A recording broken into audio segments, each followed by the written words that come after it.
Fried, bonjour. Bonjour Joanie. Merci d'avoir accepté l'invitation. Aujourd'hui, on se retrouve ici au Théâtre des Aspres pour parler un petit peu de toi, de ta compagnie, de ton métier, puis un petit peu de ce que tu as prévu comme spectacle ou ce que tu as déjà fait. Parce que là, on est sur le plateau, on parlera d'Étranger étranger. La dernière création. La dernière création qui s'est passée ici. Oui. Ton métier, c'est conteur, mais j'ai cru voir que tu enseigné, que tu donnais des cours, je ne sais pas si on peut dire ça comme ça, oui. Sur la parole. Oui. Donc voilà, je te laisse me parler de tout ça.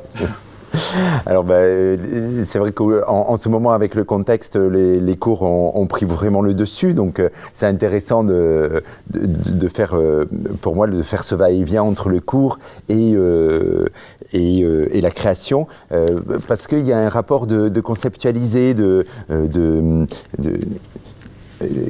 qu'est-ce qui se passe à l'intérieur de nous et de pouvoir le transmettre. Et cette transmission-là, elle est vraiment forte. Le travail de conteur, c'est un travail qui est aussi bien un travail dans la simplicité de la parole et après dans toute une complexité de mettre en place un univers pour que le public puisse rêver avec nous.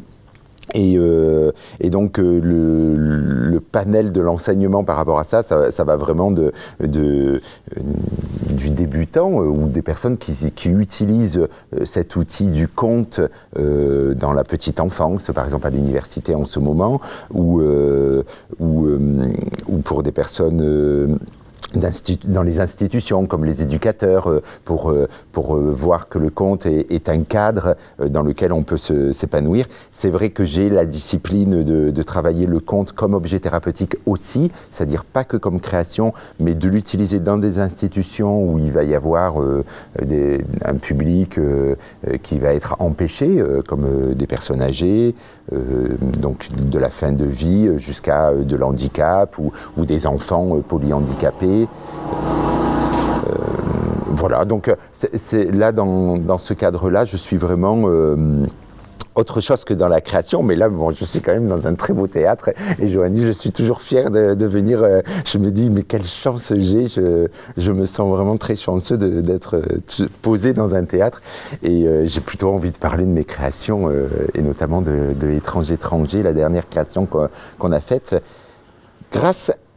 On l'a terminée grâce quand même à l'équipe d'ici et sans toi, Joanie, qui a travaillé au niveau, sans Natacha, sans Alix, qui a soutenu alors que c'était dans la période la plus difficile où on ne savait pas, on devait jouer, et puis à la dernière minute, ça ne s'est pas fait, et puis à la dernière minute, on a quand même réussi à le mettre en place que pour des professionnels. Ça a été pour nous... on a fini par une bonne note et là on sent que le spectacle, eh bien, c'est pas que les personnes qui sont sur scène et c'est vraiment toute une équipe qui se met en place pour que ça puisse se faire, sinon ça n'aurait pas pu se faire là. Alors je rappelle que le spectacle n'a pas été vraiment annulé, il sera reporté. Oui.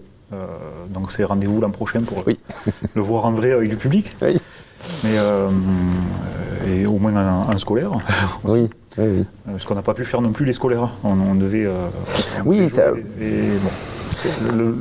La légalité, elle est particulière. Je peux intervenir dans les classes, mais dans le théâtre, à première vue, la législation ne le permet pas. Bon, l'année prochaine, hein, c'est pas, il faut rester, faut rester optimiste. Alors, étranger, pour moi, ça a été vraiment une création assez intéressante. Habituellement, je travaille les contes, comme je suis par exemple là en train de travailler sur Ulysse. Donc, je fais un travail tout seul. Je tourne autour de l'histoire. Je vais aller chercher les textes qui en parlent. S'il y a différentes versions, bon, pour Ulysse, c'est surtout Homère, hein, le travail de l'écriture de Homère, mais aussi eh bien, les adaptations qui ont été faites. Et donc, je tourne autour de l'histoire. Pour Étranger, ça a été un travail déjà collectif avec les musiciens. On a été, dès le départ, ils ont été présents dans l'écriture de ce spectacle, et qui était une continuité d'Odyssée d'Orient, qui est une création qu'on a fait aussi avec Samir Hamouche et Aude Ortiz. Et donc tous les trois, on avait fait cette première création, on était contents de travailler ensemble, on était heureux de travailler ensemble, et donc on a mis ce temps juste après le confinement du mois de mars, mars, avril, mai, et hop, on a commencé à ce moment-là. L'idée, elle avait mûri depuis un petit moment, déjà il y a eu un an de travail à l'intérieur de chacun de nous, et puis on s'est retrouvés donc après le confinement à travailler régulièrement et à travailler l'écriture ensemble. Alors, ce qui fait que c'est le seul spectacle où, quand je le raconte tout seul, eh bien, ça fonctionne pas. Ça fonctionne pas.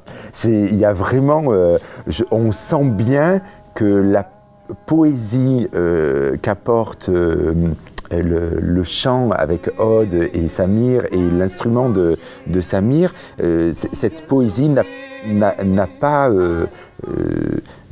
eu lieu d'être dans l'écriture, et donc il y a une écriture qui est sur un plan qui n'est pas habituel dans mon écriture. La partie poétique, la partie humoristique est un petit peu décalée parce que c'est un travail à trois, et donc on a pu s'épanouir à trois. Alors voilà, moi je suis assez surpris, je suis impatient évidemment d'attendre décembre prochain pour cette création en public. Mais bon, le retour des professionnels avait l'air d'être assez prometteur sur la vie de ce spectacle. Alors, contrairement avec le théâtre ou avec la danse, où on passe d'un spectacle à un autre spectacle, avec le conte, j'ai la chance d'avoir toutes les histoires à l'intérieur de moi et qu'elles continuent à vivre. Donc, dans mes premières créations, en 1999, j'ai en tête une histoire avec un oiseau que je porte et que je porte encore. Et donc, en fait, toutes mes créations restent à l'intérieur de moi, sauf celles qui ont été travaillées dans une formule théâtre. Je pense notamment à un spectacle sur un jardin qui décide de se réunir et de partir, qu'on avait monté avec Anna Thibault, c'était dans les années 98, 99, 2000 peut-être, début des années 2000. Et ce spectacle, c'est vrai que je ne le porte pas comme un spectacle, mais que j'aimerais bien le reprendre tel que le conteur le prend, c'est-à-dire d'avoir l'histoire à l'intérieur de moi et de proposer ce voyage au public, de voyager, que le public se fasse l'histoire et ne soit pas voyeur de l'histoire par rapport à la scène. Tu me parlais du fait de travailler avec des musiciens sur étranger, mais tu avais déjà sur Jeanne de l'Ours, je me souviens, oui. Pirène aussi. Oui. C'était cette écriture-là, de la même manière, ne peut pas fonctionner sans les musiciens. C'est un choix que tu as fait de fonctionner comme ça aujourd'hui. Est-ce que ça va durer? Est-ce que tu continueras de faire des créations avec de la musique, ou est-ce que c'est épisodique pour ce spectacle-là Non, c'est vraiment une recherche. C'est une recherche depuis, même avant de travailler avec les musiciens. Là, on reprend quel est mon parcours artistique. J'ai fait du théâtre de rue. Et pas du théâtre de scène au départ. J'ai été danseur, mais plutôt dans la performance. Donc je me sens vraiment la performance, comment utiliser son corps dans l'espace, comme le théâtre de rue, quelle est l'accroche de ce public qui n'est pas habitué, qui n'est pas là pour voir un spectacle, et d'un coup on l'accroche avec un personnage, avec une scénette, avec une histoire derrière. Et donc c'est vraiment, et quelle interactivité il y a avec le public. Donc le fait de briser ce quatrième mur que l'on peut appeler dans notre jargon, ça m'a toujours touché. Mais au-delà de ça, ce qui me touchait, c'était aussi qu'est-ce que veut dire une performance à l'intérieur de soi. Et donc j'ai fait un travail de mémoire quand j'ai commencé le conte sur le rapport théorique en 2000. Alors je n'ai fait plus que du conte à partir de 2007. Et donc de 2007 à 2010, j'ai suivi une formation où mon mémoire était sur une grille de jazz face à une grille d'un conteur. Hein. Donc comment les deux, quel est le travail de l'un et quel est le travail de l'autre, et comment les deux se rapprochent, en quoi ils se rapprochent. Et j'ai aussi été très attentif à la performance dansée, notamment avec Mark Tompkins ou Véronique Barrier, et les concepts qui étaient posés pour la danse et pour l'improvisation, comment elles se retrouvent dans la narration, dans la performance narrative, comment on peut retrouver les outils qu'on utilise dans l'un, on peut le porter dans l'autre. Et en fait, c'est de là où je d'abord travailler seul, et c'est ce que j'ai fait avec les nombreuses histoires, et puis maintenant de me rouvrir vers la musique depuis à peu près 7-8 ans, cette ouverture, notamment avec Jean Delours et ce performeur Raph Dumas et Michel Maldonado, ces deux performeurs, un en contrebasse musique ancienne et l'autre un DJ, donc c'était vraiment l'improvisation du son avec utiliser ma voix comme du son, comme un instrument. Est-ce que mon instrument peut aller jusqu'à s'effacer, est-ce que ma parole peut aller jusqu'à s'effacer pour mettre en avant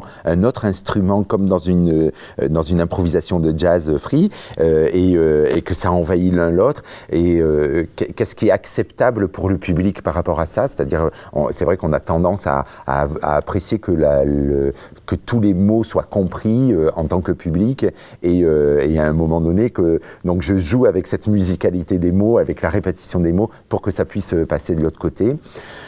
Donc il y a cette recherche-là, et inversement, mais c'est la même chose, mais c'est parce que c'est dans l'inverse. Avec Pirène, c'est une violoncelliste du conservatoire qui est attachée sur un travail plus construit, plus écrit. Et donc, et je fais en ce moment un travail avec l'Orchestre national du Capitole aussi dans ce sens-là sur des légendes urbaines. Donc là, c'est avec tout un orchestre, comme avec la violoncelliste Ophélie Humbert-Claude sur Pirène. Et donc là, il y a vraiment ce jeu où qu'est-ce qui est acceptable pour des personnes qui ont une écriture, on ne peut pas sortir de cette écriture-là, de l'écriture de la partition, et comment on peut jouer avec cette contrainte là, comment on peut aller la dépasser aussi bien pour eux que pour moi, et se faire plaisir et non pas être toujours dans une prise de risque. Il faut quand même ce rapport du plaisir déjà à l'intérieur de nous, et évidemment pour le public. Donc non, c'est quelque chose qui va continuer à se faire. J'ai une chance incroyable de pouvoir travailler énormément hors de scène, grâce aux institutions, où je vais raconter dans des institutions, et d'utiliser le conte comme objet thérapeutique, ce qui fait que ces projets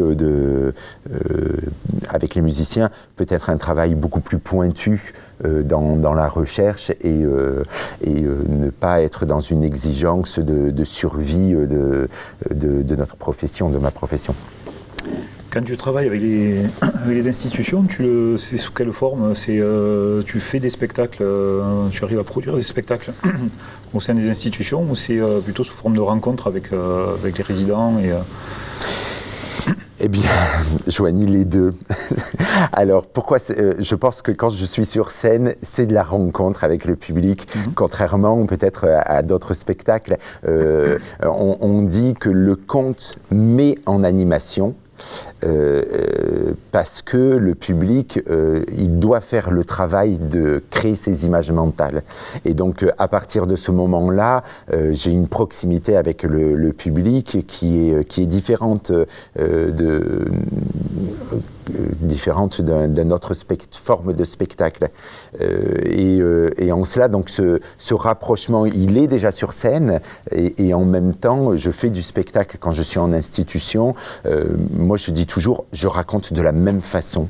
L'histoire, c'est la même que je vais raconter, alors avec des mots qui sont certes différents, par rapport au contexte, c'est sûr, si je suis au pied d'un lit dans une maison de retraite ou à l'hôpital, parce qu'en maison de retraite, je le fais pas très souvent, mais à l'hôpital, par exemple, dans les services de fin de vie, si je suis, ou dans les services déambulants, si je suis au pied du lit, je vais raconter l'histoire. C'est sûr que je vais pas me mettre à gigoter où je dois incarner un peu plus les personnages quand je suis sur une grande salle, dans une grande scène où j'ai plus d'espace. Mais je raconte vraiment les images, elles me viennent de la même façon. Moi, je parle de respiration. Les respirations sont différentes. Une personne qui a moins de capacité de compréhension, eh bien peut-être que de caricaturer, d'aller un peu plus loin dans l'exagération des personnages, dans les émotions, de porter les émotions un peu plus fortes parce que le chemin est nécessaire, d'aller trouver l'émotion de façon un peu plus loin, donc d'aller peut-être dans certaines profondeurs avec un public. Je pense par exemple aux déambulants, ceux qui sont dans ces services qu'on dit services protégés, où ce sont des personnes qui déambulent dans tous les sens, et donc de venir et de se poser avec eux dans ce cercle, et que eux, on voit qu'ils se posent, et les équipes sont toujours très étonnées de voir comment un tel ou un tel est resté assis, alors qu'habituellement c'est impossible qu'il reste autant de temps assis, parce qu'on parle directement à ces personnes. Donc il y a vraiment cette rencontre qui est, et en même temps, pour moi, c'est du spectacle. Je reste dans mon personnage, dans raconter une histoire, faire rêver le public. Peut-être des fois, je vais mettre du chant, un chant catalan, par exemple, quand je suis pour les personnes âgées, ou des comptines, quand je suis avec des enfants, ou un cadre plus structurant. Par exemple, je travaille avec des autistes, et c'est intéressant. On est dans un cadre, le conte est un cadre, et dans ce cadre-là, il y a des petits rituels qui peuvent se mettre en place, qui vont complètement épanouir le public. Le public, il va s'épanouir parce qu'il se sent bien dans ce cadre-là. Et là, quand je suis sur un spectacle avec du théâtre comme ici, dans cet espace-là, j'ai quand même, c'est un cadre qui est déjà, donc il y a plein de choses que je ne suis pas obligé de mettre en place, donc des respirations qui n'ont pas lieu d'être, parce qu'on sait qu'on peut démarrer. On peut démarrer là, allez hop, on y va, et c'est parti, et on va beaucoup plus vite dans certains domaines, mais par exemple, l'adulte a besoin des fois de prendre du temps, de s'habituer à comment je vais parler, à mon débit de parole, alors que des enfants, eh bien, il peut plonger plus rapidement, mais il peut se laisser emporter beaucoup plus loin, donc il faut le recadrer d'une certaine façon. Et l'adulte, donc vous voyez, en fait, tu vois, Johanny, c'est à peu près tout le temps pareil. C'est pareil et toujours différent parce que les respirations doivent être toujours différentes, donc mes mots vont sortir différemment. Et donc il faut que je sois prêt à tout. Donc mon travail de fond, c'est de vraiment travailler l'histoire pour que chacun puisse s'épanouir dedans, que l'enfant, ou que par exemple, avec Ulysse, là, le travail d'écriture que je suis en train de faire, donc c'est le début de ma création, donc avec que ce soit un enfant qui puisse prendre quelque chose, mais aussi celui qui est érudit, celui qui connaît Homère, qui puisse sentir des bases sur lesquelles je suis, pourquoi j'ai fait ces choix-là, qui est la connaissance de ces bases-là. Donc avoir aussi ce rapport de toucher tout le monde tout en étant avec mon cœur. Est-ce que, tu me parles d'Ulysse, mais est-ce que tu pourrais me parler avant, un peu plus longuement, du fond d'étrange-étranger? Ah oui. Et ensuite là, de cette prochaine création, Ulysse, puisque une création est terminée, apparemment, tu te remets pas du tout. Derrière la plume. Non, alors.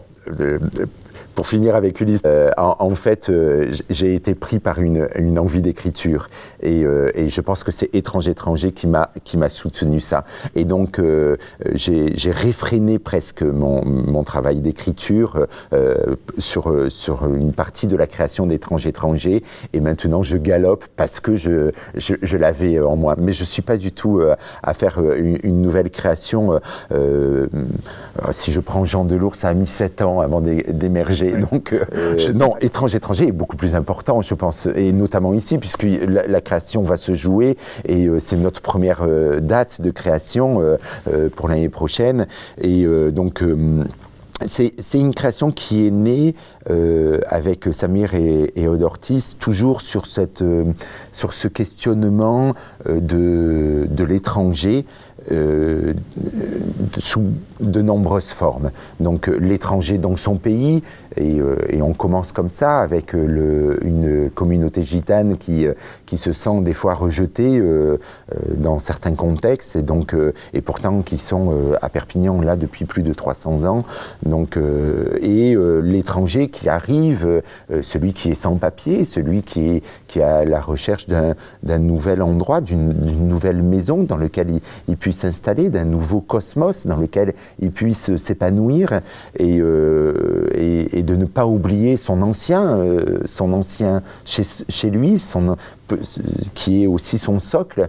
Donc il y avait toutes ces questions qui se mettaient en place à la suite d'Odyssée d'Orient, qui là était vraiment le rapport du voyage et le rapport de cet épanouissement autour de la Méditerranée. Et donc on était arrivé à la fin de ce voyage face à la Syrie au Liban, et donc Nasreddin, il regardait de l'autre côté de la mer Rouge, il était du côté de l'Égypte, il regardait de l'autre côté, et il voyait toutes ces guerres qu'on vit encore à l'heure actuelle, et ou en tous les cas dans une situation d'après-guerre qui n'est pas toujours souhaitable non plus, et d'exode de population. Et donc on est parti de la fin de cette création pour construire la nouvelle création. Donc en fait c'était vraiment une suite d'Odyssée d'Orient, avec des outils qui étaient complètement différents, puisque on n'est plus du tout sur du Nasreddin. Le choix de travailler le conte traditionnel, il a été présent, donc il y a eu un choix de prendre des histoires traditionnelles mais de les réécrire complètement. Donc on peut ressentir les musiciens de Brême qui sont dedans, qui est une histoire qui me plaît beaucoup, parce que les animaux vont dans un endroit qui accueille tout le monde. Eh bien, il est où aujourd'hui cet endroit qui accueille tout le monde, et dessus, c'est greffé la musique, où on a eu le travail d'aller choisir des musiques de chaque pays où les animaux partaient. Donc, il y avait le panda qui venait de Chine, il y avait l'Afghanistan avec la petite gerbille, l'Afrique noire avec le singe, et le chacal avec l'Afrique du Nord. Et donc, de choisir des mélodies qui sont typiquement de là-bas, des musiques traditionnelles de là-bas, avec une écriture de ode sur des chansons, de mettre de la parole, des chansons, par contre en français. Et ça, c'était un nouveau aussi dans notre travail contrairement avec Odyssée d'Orient, sur Étranger, c'était vraiment de faire une écriture contemporaine du chant, et de voir ce qui se passait entre les deux. C'était pas facile pour nous de savoir est-ce qu'on allait pouvoir porter des chants de notre propre écriture, avec une parole, un débit de parole qui est de l'improvisation, qui est de la performance, même si la structure est écrite, ma parole elle change, et avec ces musiques traditionnelles. C'était vraiment notre travail de fond, il a été là-dessus. Et puis, sans oublier les costumes de Ève Meunier, qui nous a mis en place tout un univers sous le côté ocre, quand elle a eu cette histoire dans les mains, quand on lui a raconté. Elle a de suite vu cette couleur, les couleurs de la terre, et donc elle a fait un travail autour des costumes dans ce sens-là. Ensuite, on a eu ces 15 jours de résidence ici, parsemés, évidemment, c'était pas 15 jours en continu, mais qui nous a permis d'installer vraiment l'espace, de commencer à prendre nos marques au niveau de l'espace, quels sont nos déplacements, qu'est-ce que l'histoire, comment on peut se déplacer dans cette histoire? Est-ce que c'est le conteur qui va rester assis? Est-ce qu'il y a vraiment cette sensation de voyage? Et je pense que les premiers espaces que l'on prend et notre arrivée, notre départ, ce sont vraiment ce rapport du voyage qui se met dedans, où on se situe par rapport à ça. Voilà. Et aussi de vouloir le mettre en place pour un public de primaire. On voulait que ce soit adapté pour dès 7 ans et de parler de cette migration, de ces personnes qui sont exilées et qui sont aujourd'hui chez nous. Ça nous tient à cœur à tous les trois de façon très différente, hein. Aussi bien pour Samir, dans son métier, il s'occupe de migrants et du droit par rapport à ces migrants. Mais de ce que tu as dit, c'est plutôt dans l'esprit de le rendre universel, puisque c'est des problématiques qui ne sont pas forcément liées à la communauté gitane à Perpignan. C'est écrit justement pour les enfants à partir de 7 ans et plus. Mais ça se rapporte à toutes les problématiques qu'on peut trouver autour de la Méditerranée et plus loin. Oui, le monde de l'étranger. Alors, d'utiliser les Gitans de Perpignan, c'était pour moi une éloge pour cette communauté dans laquelle j'ai fait une résidence il y a quelques années. Pendant 1 an, j'ai été immergé plusieurs fois par semaine, par le biais des enfants, par le biais des adultes, dans le quartier de Saint-Jacques et la cité Bellus, le nouveau logis. Et donc de là, je suis arrivé avec croyant sans aucun préjugé, et j'en avais pourtant d'état, et c'est ce que je me suis aperçu en les côtoyant. Et donc la première partie du spectacle, elle vient de là, elle a été dans cette écriture-là. Et puis après, ce gitan qui s'en va, eh bien il traverse la Méditerranée, il traverse un endroit, il traverse la mer, il traverse le monde occidental, exactement. C'est comme ça, je crois que c'est dit dans le spectacle. C'est-à-dire, il arrive dans un autre monde, un monde peut-être plus proche du merveilleux. Donc, je suis parti de chez moi, mais en même temps, c'est universel. Chez moi, comme ça pourrait être n'importe où. Hein. Je crois que c'est même pas dit Perpignan.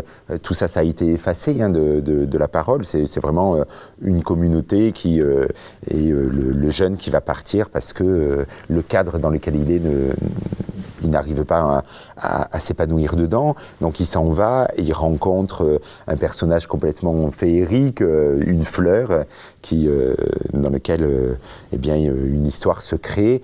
Ils arrivent de l'autre côté du monde occidental. Et dans ce monde-là, les animaux fuient pour toutes les raisons qui existent aujourd'hui, hein, climatiques, politiques, économiques, comme je dis, et tous les autres mots en hic, enfin pour plein de raisons, ils fuient pour chercher un endroit qui accueille tout le monde. Donc là, il y a aussi le rapport de la soupe aux cailloux qui est dedans, parce que je trouve que c'est un univers où, contrairement, il y a 2 histoires traditionnelles qui se percutent là, mais ça, c'est la soupe aux cailloux et grain de riz. Dans grain de riz, l'un est l'opposé de l'autre. Dans la soupe aux cailloux, celui qui arrive apporte le caillou, et ce sont les personnes qui vivent, les autochtones, et qui amènent les ingrédients pour faire une bonne soupe avec les légumes, etc. Alors que dans grain de riz, c'est le contraire, c'est les étrangers qui arrivent pour mettre quelque chose dedans. Donc là, j'ai plutôt récupéré ça, donc chacun des animaux avait de quoi mettre à l'intérieur des choses, avait de quoi nourrir la soupe pour nourrir les gens qui étaient là et qui accueillaient finalement ces étrangers qui étaient un singe, un chacal, une petite gerbille qui tape de tous les côtés et un panda.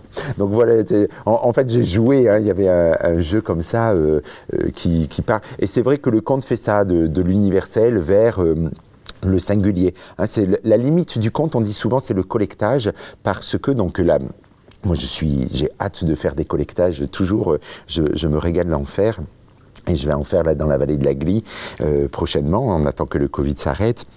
Et donc, dans ce collectage, on va prendre une parole singulière et en quoi elle nous parle à tous, hein, en quoi cet univers peut nous faire penser, nous faire réfléchir, nous faire rêver, nous emmener dans un monde que l'on connaît et qu'en même temps nous touche parce qu'il est singulier. Voilà. Bien, merci. Merci à toi, Giovanni. Juste une dernière question. Tu m'as dit beaucoup de choses oui. Que j'aime bien poser aux artistes. C'est savoir un petit peu le début de tout ça, le début de ton histoire. Savoir qu'est-ce qui t'a poussé à faire du conte. À quel moment? Est-ce que c'était après les études, tout petit? Est-ce qu'à un moment donné, il y a eu quelque chose de déclencheur qui a fait que tu te retrouves sur les planches? Oui. Jeune, alors je dirais avant 11 ans, je ne suis pas sûr, mais après 11 ans, j'ai toujours été à la recherche d'un univers artistique.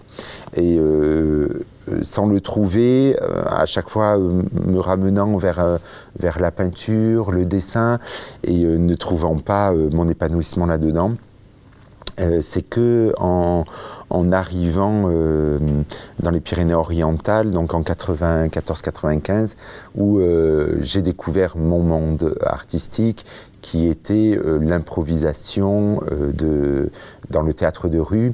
C'était par le biais donc il y avait les matchs d'impro, il y avait le théâtre de Bouvard, voilà, plein de petits outils comme ça qui m'étaient proposés par Saïd Bekti, qui est du côté de Saint-Mathieu à Perpignan.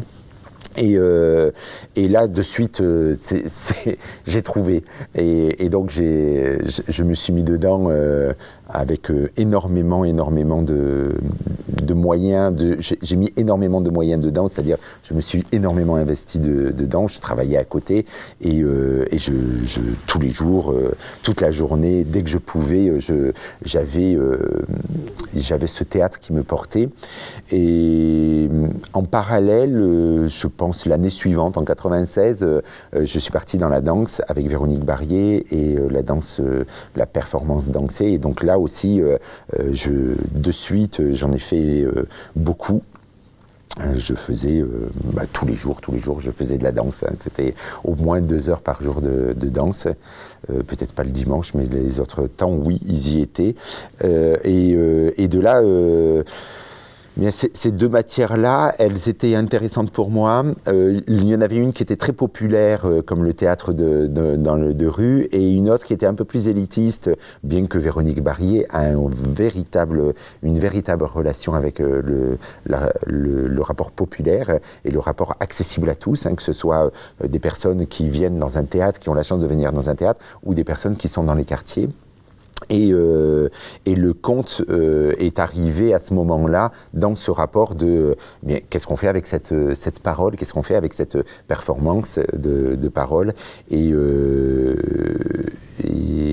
j'ai touché la première fois un conte, donc cette histoire-là avec l'oiseau, et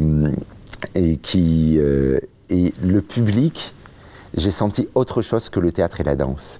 La première fois, c'était donc en 95-96, hein, que j'ai raconté une histoire parce que vite, il fallait se dépêcher. Donc, non, tu la prends pas par cœur, comme on pouvait faire dans le théâtre. Non, tu la prends pas par cœur. Regarde, pof, c'est comme ça. Saïd, il disait, dépêche-toi, en quelques jours, il faut le savoir. Et donc, j'étais face à un public sans connaître l'histoire, mais Saïd, il avait emmené quand même cette base de rêver l'histoire, raconter le souvenir de l'histoire.